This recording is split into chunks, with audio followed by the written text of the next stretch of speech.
Welcome back to Sanaa Talks. My name is Daisy Okoti. What does it take? What training do these actors actually need to get to this point where they can take on a project and actually act? You know what he said? You have to have it from here. Yeah. And I'll give you an example like me.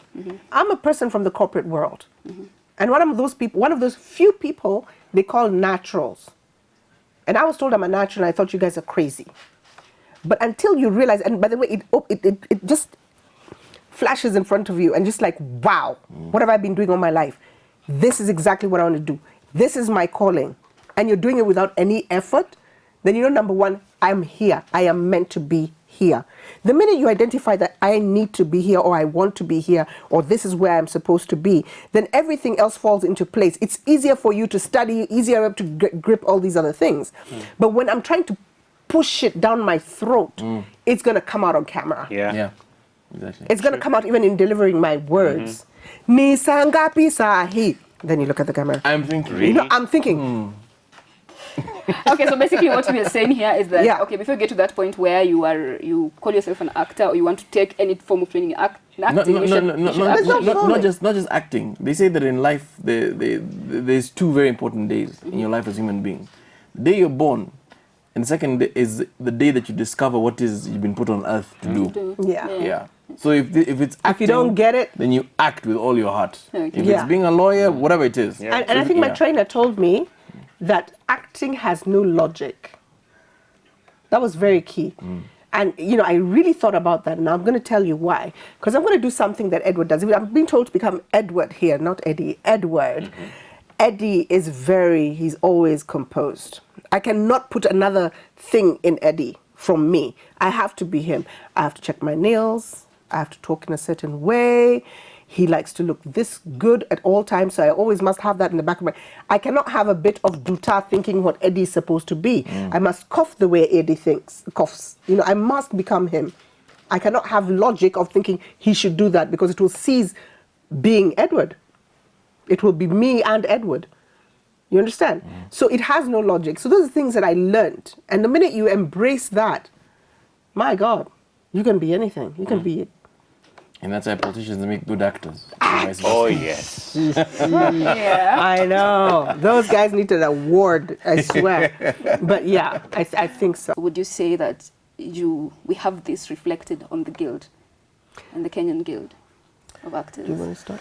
Well, first of all, I'd like to give you a look at what the Kenyan Actors Guild card looks like. Thank you. And that we're able to get in the break. But a lot of that is captured by legislation, which means that in South Africa, just as in Nigeria and a few other African countries, they actually recognize acting as a craft, as a skill, as something that is, you train for it, so you're a professional.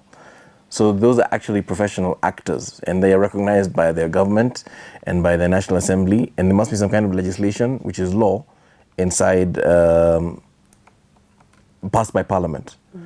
Where we are right now, we have a major issue because actors themselves, we're not even recognized as, we're not even unskilled laborers, as in we're not there with security workers in terms of watchmen or wapishi or that kind of thing. We're just not recognized. So we don't exist. So you can't craft laws or create legislation for a category of workers that does not exist, okay? Which is a very serious issue. So what we have to first do is engage the government in constructive dialogue to actually recognize acting as a profession. And that's happening to some extent because, as you can see in the new education curriculum, Kenyan education curriculum, you've seen that C.S. Matiang'i has reintroduced the arts, and there's music, and there's drama. And even in the drama festival, you have a section that is for film, you see? So when you're recognizing people are trained, they're training to become something. What is that? To be professional, which means at some point in time, actors will be recognized as professionals. Okay, I would like to interject so you talk about the recognition of the government, you know, stepping up to recognize actors as, so we've had the guild since 2008. Right. Yes, so what we are doing, what the guild is doing, pushing the agenda of actors, you know, ensuring that actors are visible and things like that. If I look at it from the government side, could it be that probably what we have is not visible, like from the guild, from what the actors are doing? Could it be the visibility that's preventing the government from stepping in to help, or what? I'll tell you one thing. I think from late towards the October onwards last year, the government has taken a very keen interest in the industry. And through the Creative Economic Council, which was put together after a symposium that had happened last year, Usanifu, we were able to form, been told to come together and see what we can do. How can government help?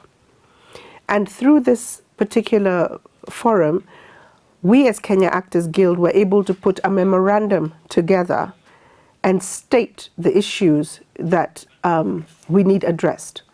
You've just gone through what the South African Actors Guild has. That is in our constitution. That is what we're supposed to do, all right? But we cannot be able to do that if we did not be able to partner or have a body that is so strong to partner with government and have legislature in place, all right? So what we did was put in the same things you're talking about right now, and what he's mentioned to you right now as an actor in the labor law, Kenyan law, today, actors do not exist. We're supposed to be under unskilled laborers. And we're not laborers, but we're not there as well, which we had to bring to the attention of our PS, Okudo, during a certain meeting, and he was going to take it up with the Ministry of Labor. Why do I say this? This is very important. Actors want to pay their taxes. Now, if an actor cannot pay their basic thing as taxes, that you literally have to go to a KRA office and have them change the portal and look for the word actor because it does not, the way you have banker, you have whatever it is, it doesn't exist. All right? Yeah. So that's what we've done, and we've put that through the ministry to be able to put that, it's part of the policy that is sitting somewhere to go into law. So those are the things, as even minimum wages for the actors. So all those things, we're supposed to acquire assets. We're supposed to lend our actors money. It's actually all captured in our constitution. That goes back to generating funds. How do we generate our funds? So that's through membership, and such kind of drives that which we're planning to do after this very interesting year that we've had. We've kind of lost the year because of the political situation. So hopefully from next year we start going back on track and saying the more members we have, which we want to target the whole of Kenya, we will be able to put in more money and be able to now do the things that you're talking about right there. That's actually what's going to bring me to my next question, which is, you mentioned that you have 250 members so far. So would you maybe give me the numbers, like the representation from across the country, say across counties? How representative is this body? And right now, we have people from Mombasa, we have people from Nakuru, we have people from Kisumu, of course Nairobi, I have maybe one or two from Meru, and one from Sialo also. But the rest, this is now because we're a new office, and part of the mandate, what we want to do right now is our target per county is 1,000. But I'll tell you another thing. Nakuru has over 5,000 actors. Kisumu, they're over 10,000. Malindi at 10,000. Mombasa at 10,000. We've done our homework. And that is going to be a proper recruitment drive that is our next target to hit. Like when I was telling you 1,000 people per county, you talk about 47,000 people. Yeah. That's a force to reckon with. But if we actually count the members and bring them in, definitely we will overshoot that very quickly, and of course government will pay attention to us. Okay, and I think I have to come in now. So when you talk about, so currently you have 250 members, and then out of all the thousands that we could have, I'm just wondering, what do you think is hindering people from getting on board? Lack of knowledge. Lack of knowledge. And also suspicion, because a lot of people, about pyramid schemes. A lot of actors, the first thing they'll ask is, so what am I going to get out of Kenya Actors Guild? Yeah, they do that. You see, that's what they always do. Now, they don't know that it's better to be in an organization that is fighting for you and is protecting you than just be fighting on your own. You see? Because with the guild, the guild has got the strength of going to a producer or producers and saying, with Kenya Actors Guild actors, because they're vetted carefully according to the criteria, you get people who are professional, they'll know their lines, they'll be on time. If there's any repercussions, you can actually deal with the guild directly, as opposed to just an amorphous organization or just somebody you pick off the street. There's accountability. Now, the more people become knowledgeable through forums such as this, they'd be like, hey, wait a minute, you mean such a thing exists? Because a lot of people don't know that Kenya Actors Guild actually exists, including people within the media here. You saw what happened the other day when they had the peace initiative, whereby you had our Nigerian brothers coming in to preach peace for Kenya. And there was a major backlash. It was like, how come? And even one of the Nigerian actors said that because Kenya doesn't have an Actors Guild, who told him? You see, why didn't they do their homework? But it's there. It exists. We are the guild. What are you doing as a part of the guild to make sure that, the guild is known out there and the work of the guild is spread? Part of what I do is I'm so much into social media. So I use my social media very well to inform the followers that I have, as well as the people who interact with me, to know about the guild. And even a forum like this, because I know for an actor who's in the guild and one who is not in the guild, I'm in a better position. I'm better placed, because then the guild can be able to speak on my behalf. And individuals do not speak to government What are some organizations. of the specific games, for example, that you've gotten? I've gotten to attend a couple of events that otherwise I wouldn't attend, and also be in communication and be in a place where I can be able to have my voice heard and on behalf of the rest of the members of the guild.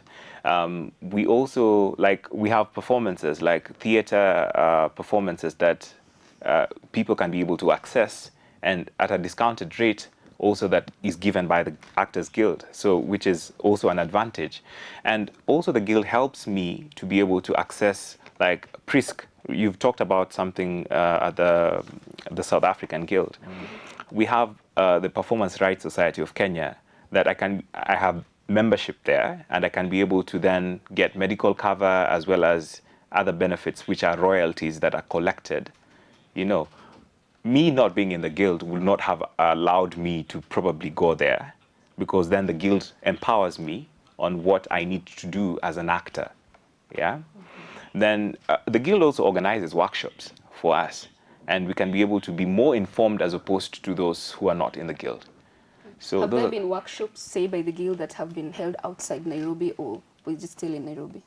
Now that the office is here in Nairobi, most of what has been happening, in my knowledge, has been here, centralized in Nairobi, which now we are trying to see a situation where we can be able to move. As you said, we have a lot of work to do.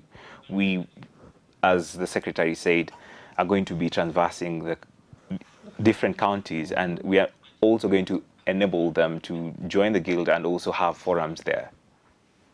Yes, so I'll come back to the other question that I raised about the improving visibility of the guild, as well as you talk about going around to recruit more members. What are some of the strategies that you're going to use to get more people on board? Basically, partnerships. Now, what we have to do, already we have actors in certain places already. And when we are going to, we're supposed to be going to Nakuru for the next membership drive. And it's not just going to tell people, come and join the guild. You'll be asking me why. So there are workshops. Apart from talking about the guild, we're going to have Kikobo on board to talk about copyrights. People need to understand, what are my rights? You sign a contract, Daisy. You come onto this production, you sign a contract. But what is that? How do I release my rights?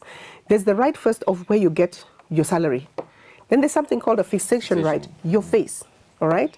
And then there's now the other part of now, if this is dubbed again, somebody's speaking in a different language, the words that you're speaking, those two are, all three modes are a way of remuneration.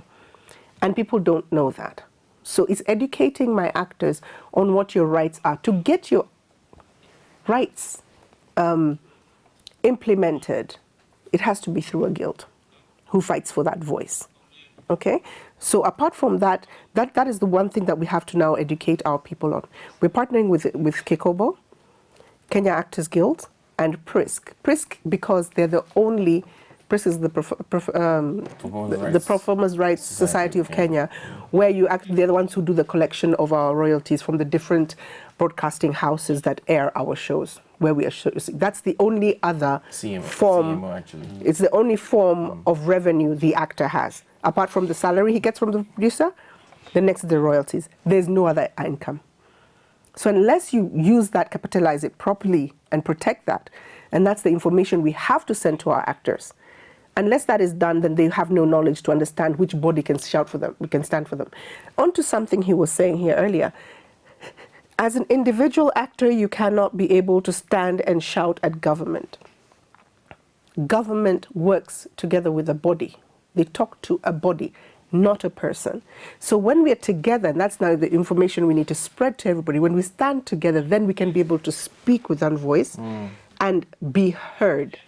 And then, of course, government will be able to interact and make change through that body. Otherwise, if we keep on shouting and screaming and being an activist, haki yangu, you're getting nothing done. We believe in dialogue and interacting, and that's the information that we need to send to all our actors countrywide.